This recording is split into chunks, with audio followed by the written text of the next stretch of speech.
season 2 of Go Team Score Points, a podcast for those who want to distract themselves from the news for 30 to 45 minutes and learn about the NBA instead. Each episode focuses on one NBA game from the week. An NBA beginner, Irish, that's me, and longtime NBA fan Sam. That's me. Learn more about the NBA games, people, and current events. You hesitated on beginner. I know. I've been talking about basketball a little bit more. I know more than some people now. How often did it come up in the summer? Like, how helpful was it? So I didn't talk to many people in the summer. Period. Yeah. Okay. Okay. Because we live overseas and everyone goes to their home country for summer, but this summer I stayed. Right. And so I just like hung out with daughter Ruby because everyone else in our family was in our home country too. Yeah. So I didn't talk to many people. Did you talk about basketball a lot? Did you talk about our podcast? Did you spread the word? A little bit. I wore the shirt at camp a few times. Great. Didn't get a lot of questions about it. People weren't like that blown away. I don't know if you know this. I think a lot of people have podcasts. They're like, oh, this white guy has a podcast. Yeah. Okay. This midlife crisis is... Do you also drive a Toyota? Yeah. Yeah. We talked about it a little bit. People like the idea. Like the origin story's good. Oh, good. You know. Now I have to address, this is season 2, even though for months leading up to the end of season 1, I promised that season 2 would be the WNBA. Right. With Alice. Right. Alice, I'm sorry. I apologize to Alice face to face. Let me just explain that, like, by the end of last NBA season, right, there was a lot going on in my life personally. All good things, but it was a lot. Like perimenopause, 2 daughters graduating from high school and moving and downsizing from a house to an apartment. And I was sick of basketball. Like I could not watch one more game. I bought the WNBA League Pass ready to go and couldn't do it. It just didn't happen. Yeah. And I have no good reason. I mean, everyone needs a break. Alice went to lots of games in person. I know. We got to get her on. We'll get her on. I'd be curious to hear. Okay, over the summer, I got us something. Us? Yeah. Really? This is an actual reveal. I've been here for like an hour. This is not a sponsored podcast, but this is for both of us. What is it? It is nail polish, most valuable polish. That's Jared McCain. Jared McCain. Jared McCain was a rookie playing for the 76ers, and he was like having such a great year, and then he tore his ACL in November and was out for the season. Yeah. But side hustle, he got a deal with Sally Hansen Nail Polish because he always has his nails painted. 2 MVPs that are nailing it on and off the court. Yeah. Okay, so I thought we could paint our nails while we talk. Today. We're doing this, right now. Okay. What NBA news reached you this summer? I saw that Michael Porter Jr. got traded from the Nuggets, and of all those players, I'm like fine with him leaving. I also saw that Christian Brown grew a beard. Okay. How do you feel about that? Oh, you like a beard. We talked about this. I like a beard, but for him, I kind of like, he looked like a little kid, and I thought that was just like pretty cute. He was pretty cute. Yeah, the Nuggets had a good offseason. You should be excited. What does that mean, though? Well, they're better than they were, like on paper at least. They're better than... Because of the trades they made? Yeah. The big one is this guy, Cam Johnson, who played for the Nets, is good. I remember his name because it reminded me of Cam Jansen, who has a photographic memory and solves her classroom mysteries. Oh, right. The children's book. Yeah, he's a good player. He was like, when Phoenix went to the finals like a few years ago, and before he got traded to Brooklyn, he was like good on their team. And he, by most accounts, is like an upgrade over Michael Porter Jr. So I think they got better. And I think he's cheaper. I think he's cheaper too. Great. Which matters. And where is MPJ going? Do you know? Well, that trade was to Brooklyn, but I don't know what Brooklyn has done with him since then, if anything. I didn't follow it super closely over the summer. Like some news got to me and some didn't. Then there was the All-Star Summer, what's it called? Summer League? Summer League. In Vegas, yeah. Cooper Flag did well at that. So I think what happened, his first game was like not awesome. He was probably nervous. Yeah, by his standards. I think because I bet his mom was like, now listen, if you do well at this, I'm going to get a tattoo. He was nervous about that. What is that story? I read it in the newspaper that she was like, if they win the March Madness, I'm going to get a tattoo. And I was kind of like, sorry, lady. I know that it's hard to not feel relevant in your kid's life anymore because I'm going through that right now, but you're not relevant anymore. Nobody cares about your tattoo. So Cooper Flag, I guess the first game wasn't awesome. I think like it was fine, and that happens I think a lot. The second game was great. I think he scored like 31 points. There was some other like highly touted rookie in that game too, and I think Cooper Flag like very much outplayed him. Good, because that's what everyone's expecting. What do you know about Wemby's summer? Nothing. Really? Yes, you do. He went to China, right? Oh, I forgot about that. And I think he did like they say he's getting taller, and I think he did like some kind of like 10-day intensive for like martial arts or something like that. Good for him. Yeah. I don't think he did a lot of basketball stuff, which is sort of interesting, but he has been cleared to do that since his blood clots. He has? Great. Yeah. I am rooting for that guy. Yeah, me too. Me too. And then other big stuff. Anything else across your plate? NBA stuff, I mean. Gosh, I really haven't thought about basketball much. You sound exhausted already. No, I'm ready. I wish the season was different because I'm really ready to go. Yeah. I think football has kind of an ideal situation where it's coming up in like preseason stuff starts like this weekend or next weekend. It's happening. It's and already then, happening. Yeah. And then you're not like exhausted by how many games there are to watch. And then it's over by the time you could possibly be sick of it. Right. So I'm ready for basketball to start up again, but it's not starting until like October, right? Nobody knows. Celtics update. Good. They shed like a lot of salary. They are out of this second apron thing. Okay. So they're like not paying the major luxury tax. They won't pay the repeater penalty, blah, blah, blah. So they got rid of Drew Holiday. They got rid of Kristaps Porzingis. And Al Horford got transferred to the Warriors. Well, I don't think it's happened yet. What? His contract was like over. So he has not signed anywhere. He's free agent. Yeah. Yeah, that's right. So there's like a little bit of drama in the Warriors situation because there's this guy, Jonathan Kuminga, who is this incredible athlete among NBA players, like incredible athlete, and always seemed like he had this kind of sky high potential and hasn't really fit in with the Warriors yet. And I'm going to get the details. Wait, when did he start with that team? A few years ago. Okay. Like he's been there for, I think like his rookie contract is getting toward ending. This might be the last year on it. And there's something called like a qualifying offer where he can he basically like re-sign with the Warriors for like a bigger, longer contract now, but it's not as big as it could be if he waits a year and goes into full-on free agency. But he's like a little bit of a wild card. People don't know because there have been times where he's actually been really bad for them. And Steve Kerr has been like not patient with playing him. Like he'll get in the game and he'll screw up and he'll take him out right away. Which when you have Steph Curry on your team, winning is important, right? Like you can't waste time trying to develop young players when you've got one of the best 10 players of all time or whatever it is on your team. So he hasn't really fit in there yet, and they're kind of going back and forth. It seems like the Warriors are not willing to give him what he wants, and he's not willing to sign for what they're willing to give him. The reason I'm saying this is because they can't sign Al Horford until they know what's happening with Kuminga, but that, it seems like, will happen at some point in the season. And then the Celtics just got rid of a couple other players who got them like into a better situation money-wise. It's going to be a weird year there. Going to be a really weird year. They're going to be bad. Like bad. So what are your coping strategies that you're thinking of to get through this season? A lot of venting on here. Great. I think that like in the new NBA, like with the second apron and all the stuff we talked, this isn't a new opinion, but like it's just going to be really hard to be good for a long time. So who's your backup team that you're rooting for? The Nuggets? I'll root for the Nuggets. Yeah. Sure. I guess I don't feel like a lot of personal stake in the season. The Celtics aren't supposed to be good, so it'll be interesting to see. It will be. What I was going to say is I think that in order to be good in the NBA, you're going to have to go through a few bad years, a few cheap years now. Yeah. And then, build back once you don't have to pay the penalty for... I mean, the Celtics payroll, if they had done well last year and Tatum wasn't hurt and they were trying to keep people, was going to be over $500 million this year, which is just bananas. It's wild. It's wild. So they're going to have a cheapish year this year. Tatum's not going to play. They're bad. So knowing that they're going to be bad, like everybody kind of is expecting this. Yeah. And knowing how fickle like the owners are. How safe is Missoula's position, knowing they're going to be bad? They signed him like in the last 12 hours to like a multi-year extension. I didn't read the article. I know he's a weirdo, but I really like him. Yes, I don't think you can be sustained in the NBA right now. I don't think it's a thing. I think teams are going to get used to like being down for a little while and then having a couple really competitive years and then having to get back under the second apron or whatever it is so that the penalty isn't so severe. We'll see what happens. What about switching team topics? What about Giannis Antetokounmpo? So the Bucks had an interesting offseason too. You remember the name Damian Lillard? They like waived and stretched him.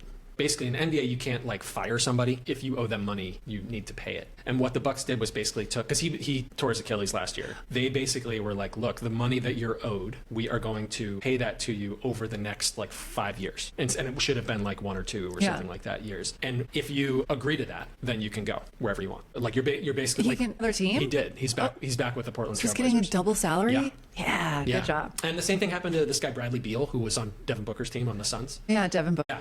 Who like Bradley Beal had this no trade clause. And it was just like the most toxic situation in Phoenix. So same thing. But Bradley Beal, he was the reason that the Suns were like in a bind, right? Yeah. So they got him out. They're still owing him money, right? Because same thing, you can't not. But they're basically like, okay, you're done. We're going to spread out the money that we owe you over a few years, so that they have some more flexibility. Great. It's a bizarre choice because with this second apron stuff and salary cap, the Bucks, for example, owe Damian Lillard about $20 million a year for like the next 5 years, and that still counts. So their salary cap is basically $20 million lower. They said to him, "Are you okay with just getting $20 million a year for 5 years? And in exchange for that, you can go." And he did. So he's going back to Portland. He was like drafted by Portland. He was in Portland forever. So it's like a Yeah, such a great situation. A reunion thing.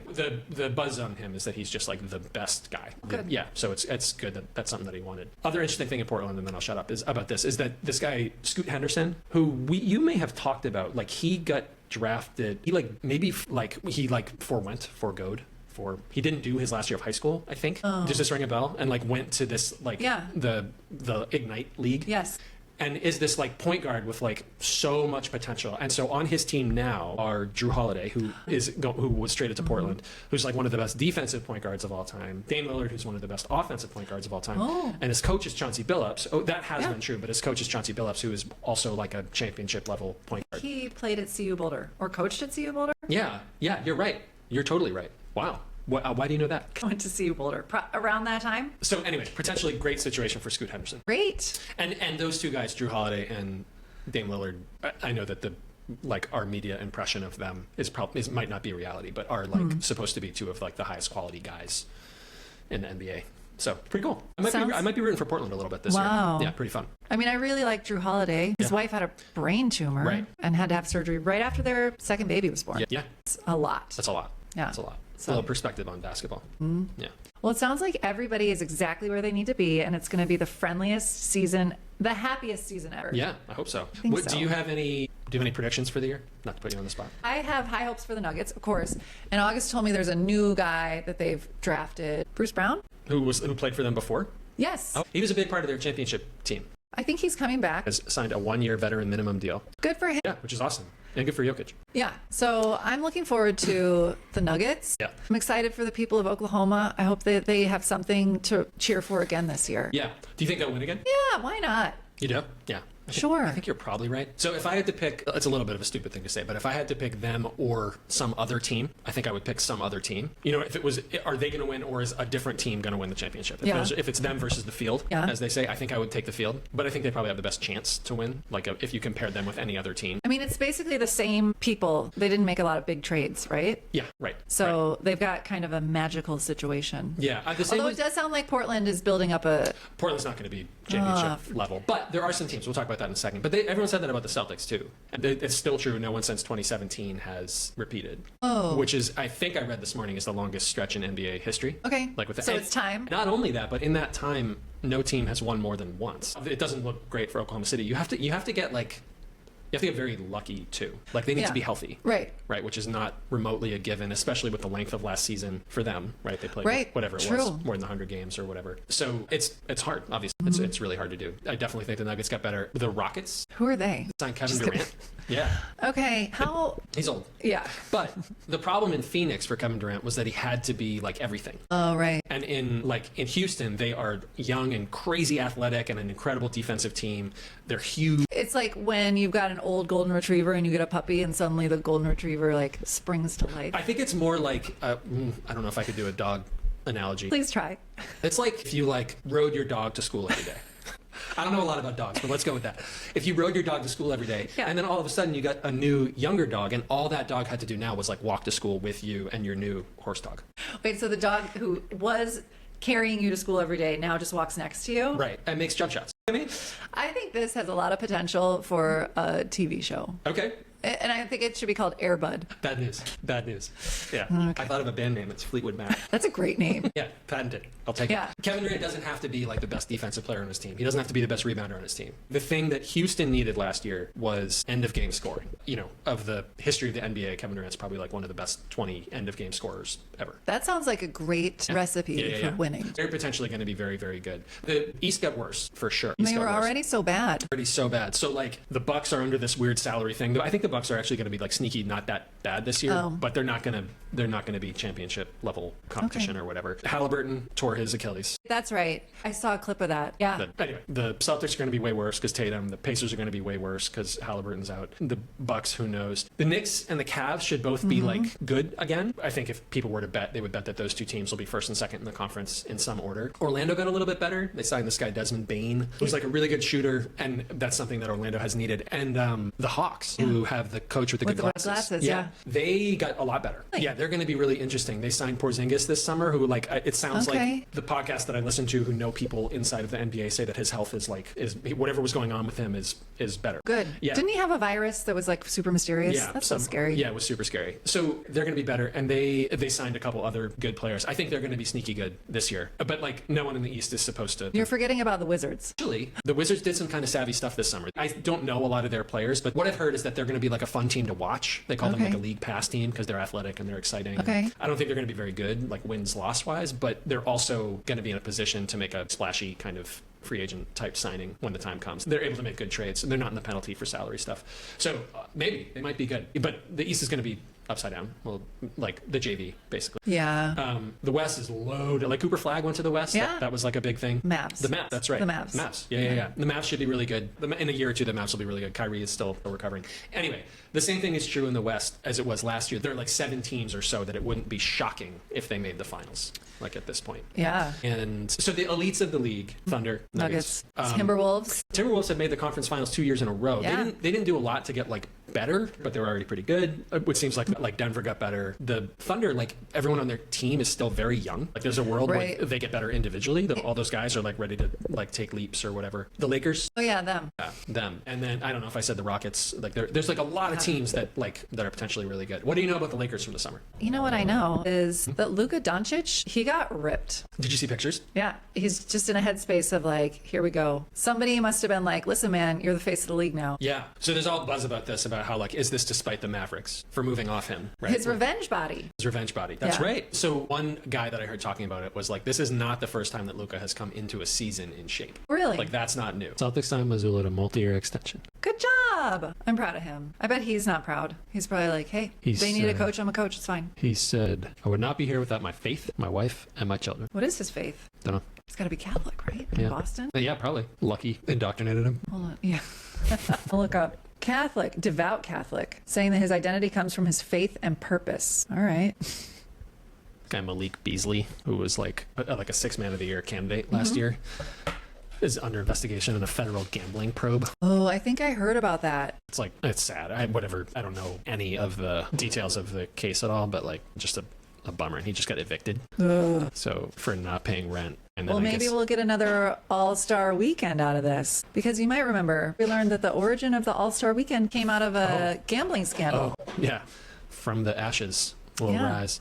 Okay, so what I was saying way forever ago was that someone who had covered the Mavs forever was like, Luka has come into seasons in shape before. The problem is when he gets injured, that like the wheels come off. And I don't know if that means like beer or food or keeping conditioning or whatever it is, but that's been really hard for him to like recover from a time where he needs to miss a week or two. Just a week or two? Like just a small injury? Yeah. Oh. And then like I don't know what happens, but he said the guy was like just coming back from those injuries has been hard for Luka, like when that happens. I mean, I know somebody can't watch these people 24 hours a day. I just feel like if I had a chef, which he certainly does, and a nutritionist, anytime I was wanting to eat, I could be like, hey, I really want to eat right now. I want to have some potato chips. What can you make me that fits in with what my nutrition... I mean, like, the resources he has are, like, almost endless. So it just seems like, how is this happening when he could have a chef make him ice cream out of an avocado, probably, and have it taste amazing and fit within his daily macros? Yeah, I agree. I mean, he's been in the league for a long time, but he's like 25 or 6 or something like that. And, like, consequences are always clear to, you know what I mean? Young people. And like I don't know. I also like he's whatever he is, 6'8", and like incredibly gifted. Yeah. The sort of classic example is Shaq, one of the most incredible like physical specimens ever. Like work ethic was. I mean, all those guys work hard. I think even someone with Shaq's body doesn't get there without working hard and become as good as he is. But like there was just talk about how there was like just a little bit of a lack of discipline with him. And I mean I wouldn't like Luka.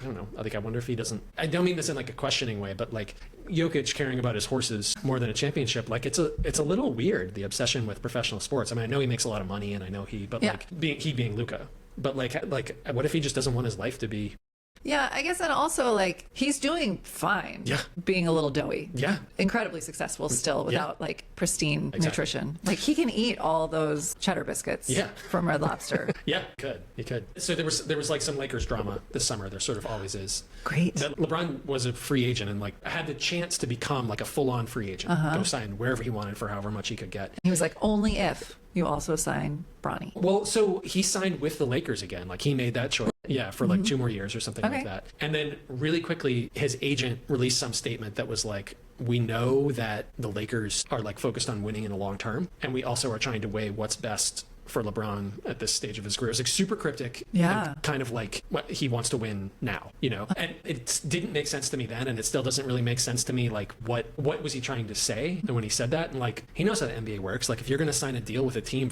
he's making like $53 million or something next year, good for him, right? That's like $1 million a week. Yeah, almost exactly. Yeah, you're the math teacher. But if you're going to do that, you know how the NBA works. Like you need to be like an MVP caliber player.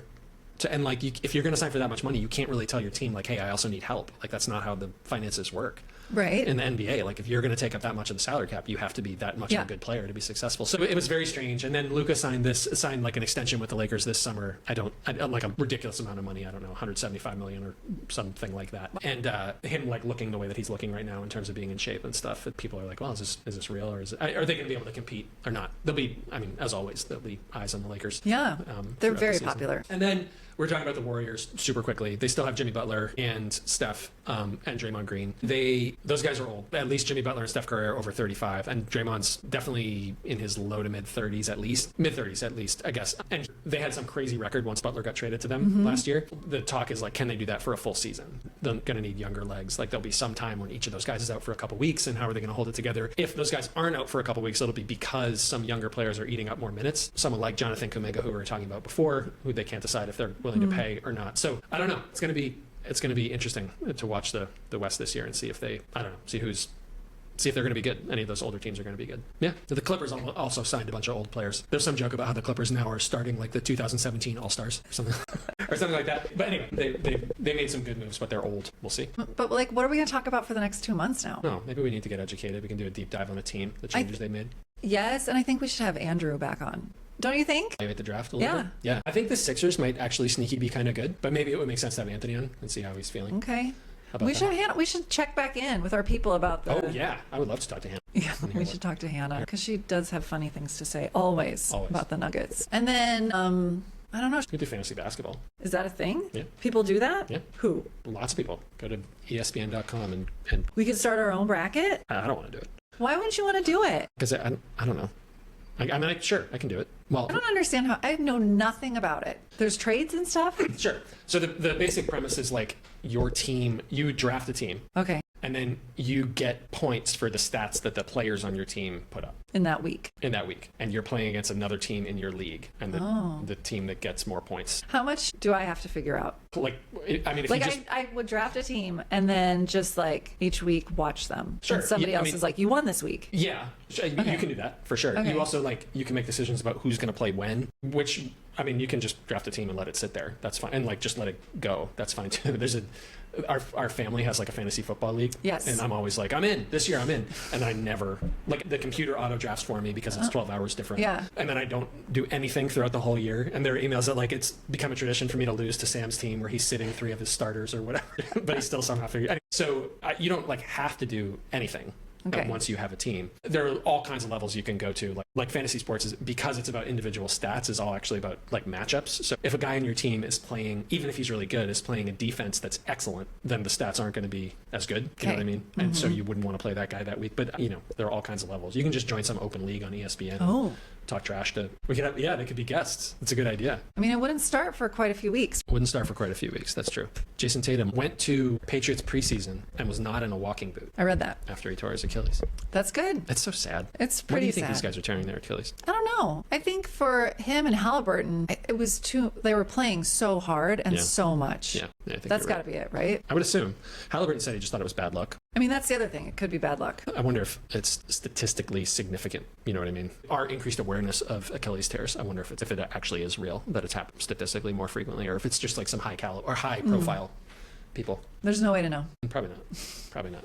Play fantasy basketball for free. Okay. Is this on ESPN? Yeah, but it all looks like, I just sent you a link to. Yay. Got it. All right. Great. Let's do it. Pro. I'll play against anyone, anytime. Are you signing up right now? No. I'm happy to do it.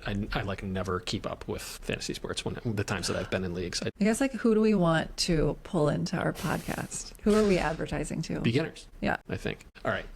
Okay. Sorry. That's okay. Are we good? Did we do it? I think we did. We did. Okay. All right. Good job. Good job. Bye.